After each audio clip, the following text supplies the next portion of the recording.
The Samsung Galaxy Z Fold 7 feels like the holy grail of foldable phones. It's super thin and light, so it feels like a regular phone in your pocket. And yet, the new Fold packs a bigger 8-inch display when opened. Samsung also upgraded the camera system, including a 200 megapixel main shooter and an ultra-wide camera that takes much better macros. And having Gemini Live always at the ready is a game changer. The $2000 price is super expensive and Samsung ditched the S Pen, but overall, this is the best foldable money can't buy. It's pretty rare that I am so excited by a foldable phone that I am tempted to buy it. This is one of those times. The Galaxy Z Fold 7 is not yet another iterative upgrade.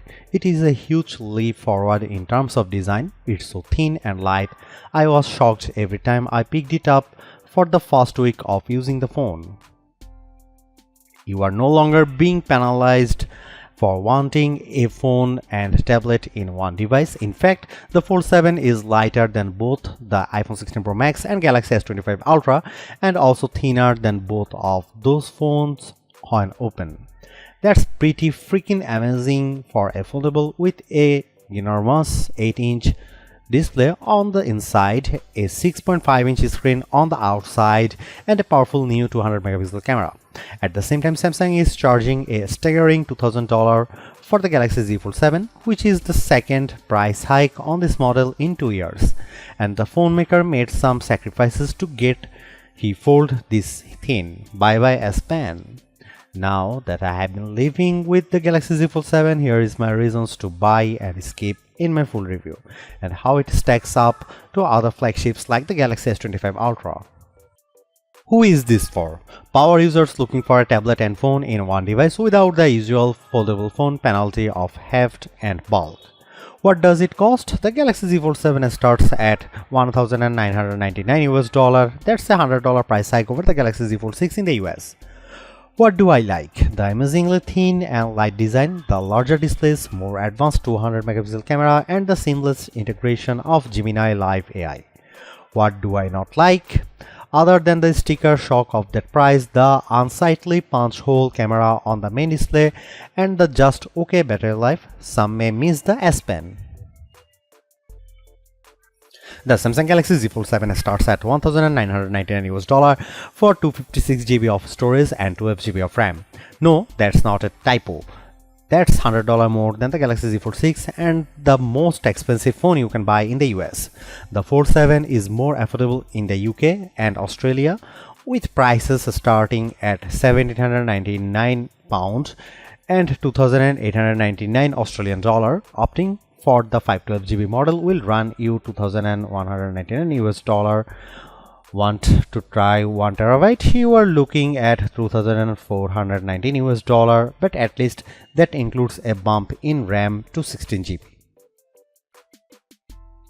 Let's get something out of the way. The Galaxy Z Fold 7 may not be the thinnest and lightest puka-style foldable in the world, but it is such a huge improvement over the Galaxy Z Fold 6 that it feels like a totally new device.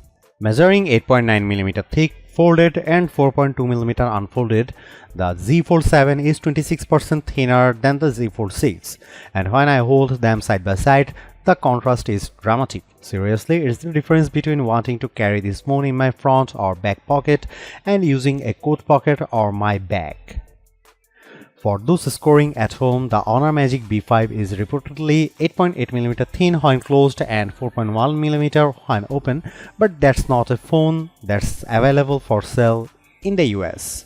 Samsung says it's made the Fold 7 more durable too, thanks to a new Armor flex hinge that more evenly distributes stress, an advanced Armor aluminum in the frame and hinge that increases strength, and a main display that's thinner but stronger.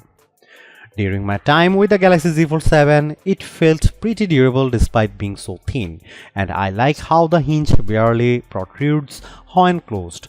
But note that this foldable is just IP48 rated once more, meaning it's water resistant but not dust resistant. I won't be taking the Fold to the beach. I do have some nitpicks with the design. The first is the camera for the inner display. Samsung moved from an invisible under display camera to a punch hole. It's an eyesore.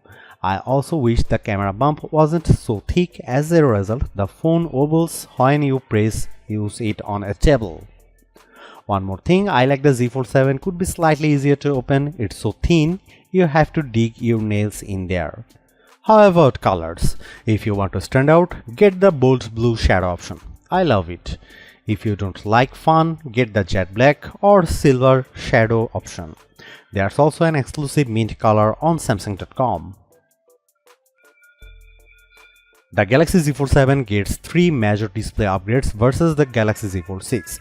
Both the cover and main displays are now larger, and the crease on the unfolded main display is definitely less noticeable. Starting with the inside, the Galaxy Z Fold 7's main display has grown from 7.6 inches to 8 inches, which is pretty big jump. I appreciated the extra real estate when watching the Superman trailer on YouTube, but especially when working on spreadsheets in Google Sheets. You can see a lot more info without scrolling. And it's nice being able to see several open tabs at once when surfing the web in Chrome. The other plus is that Samsung has worked hard to minimize the main display's crease. It is still there, but it is much less noticeable. I put the Z Fold 7 and Z Fold 6 side by side, and the line running down the middle of the screen is a lot more subtle from various angles. So one of the biggest complaints about foldable phones is almost no more. I will say though that the Galaxy Z Fold 6's panel looked a bit richer side by side next to the Z Fold 7 with slightly wider viewing angles. Meanwhile, the Z Fold 7's cover display is now 6.5 inch, up from 6.3 inches on the Fold 6. It's wider too, so I found typing more comfortable. It's certainly not as wide as the S25 Ultra's 6.9-inch panel, but I had no problem checking emails, responding to Slack messages, and changing tracks on Spotify and so on. In our labs, the Z Fold 7's main display delivered a peak brightness of 2310 nits when displaying HDR content compared to 2317 nits for the Galaxy Z Fold 6. So they are comparable. The Galaxy S25 Ultra by comparison reached 1860 nits in the same test. The Z Fold 7's main display also registered 96% of the DCI-P3 color space in natural mode and 105.2% in vivid mode. That's better than the Z Fold 6, and the S25 Ultra was slightly better in vivid mode and slightly worse in natural mode.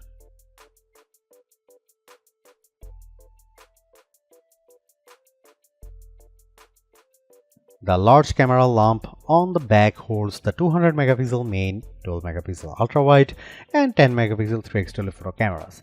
The Fold 7 also has two 10 megapixel selfie cameras, one in each screen. The main 200 megapixel camera is the best of the bunch, matching that from the S25H. It is a top drawer camera capable of capturing great images across a range of lighting conditions, and it is a significant upgrade on previous generation phones. The 12 megapixel ultra wide camera is solid and capable of taking some very good close-up macro photos, which is always fun. The 3x telephoto camera is equally good, producing great portraits, but it gets a bit soft and grainy indoors and can't match the 5x zooms on top slab phones. The selfie cameras are a similar story, with great detail in good light that quickly becomes a bit grainy indoors. You can shoot selfies with the main camera using the outside screen as a viewfinder when the phone is open, which produces much better results. The camera app has plenty of modes, is straightforward to use, and shoots equally solid video. Overall, the Fold 7 has a great camera system that is not a significant downgrade on flagship slab phones, which is thoroughly impressive. Here are some camera samples of the new Samsung Galaxy Z Fold 7.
The Galaxy Z Fold 7 is so far ahead of the iPhone on AI, it's almost said.